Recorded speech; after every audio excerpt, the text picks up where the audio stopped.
As we consider yet another millennium, maybe it's time to consider how far mankind has come to get here. When man first showed up on this planet, he was short, had thick lips, lots of hair, and a sloping head. Looked a lot like the mayor of Toronto. At that time, man was called Australopithecus. How primitive was he? Believe it or not, he had trouble spelling Australopithecus.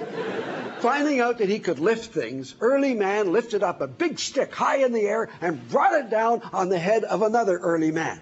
This was the birth of tribalism, which eventually led to ice hockey. Prehistoric hockey led to mankind's first known use of language. The words were, "Ugh off." With the birth of language came questions, such as, where can I find a fig leaf that doesn't chafe? And questions like, when a woman says a man is acting like a pig, how does the woman know the man is acting? What is the difference between a man and a pig? Is it that when a pig gets drunk, it doesn't act like a man? Even then, man's questions were impossible to understand. In his frustration, man began pushing around all the other primates, like monkeys, chimpanzees, gibbons, mandrills, baboons. They didn't touch the archbishop. They didn't know he was a primate. As many of us still don't. How did man gain this domination? By inventing his first weapon. A kind of early thong. An ordinary stone placed in the pouch of this weapon and then swung around and released from that pouch was a deadly missile. The size was not important. It was how you used it.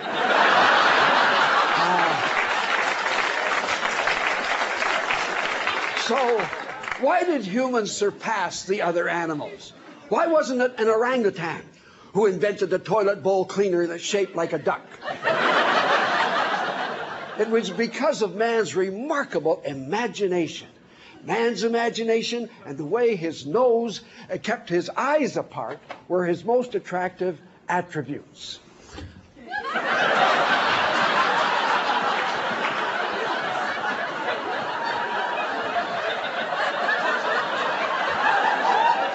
Yet, with all this imagination, humans still had a struggle to feed themselves. It was only 6,000 years ago, a woman named Isis began growing whole crops. They made her a goddess. Today, the best she'd get is deputy minister.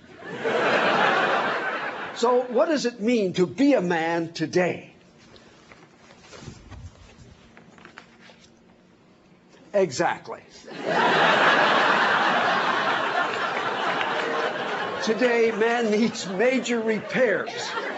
Why would anything so perfect need repairing, you ask? Because just a few thousand years ago, a man named Moses was out in the desert barbecuing a bit of manna, and all of a sudden, a bush caught on fire and started talking. One of the things this burning bush said was, "Man shall have dominion over all living things." Unfortunately for all living things, man took the bush seriously. Man didn't know Moses was a ventriloquist. So man began dominating and interfering with all living things and eventually found a way to insert genes into vegetables like tomatoes to make them stay hard and tasteless permanently. Inserting genes into his vegetables was a big reversal for man. Up till then, to make a big impression on a blind date, man had often inserted a few vegetables into his genes. Yes, mankind has come a long way. When people complain that pesticides are killing our fish, they're told, don't worry about the fish. Biotechnology will find a better way to get that mercury into your diet.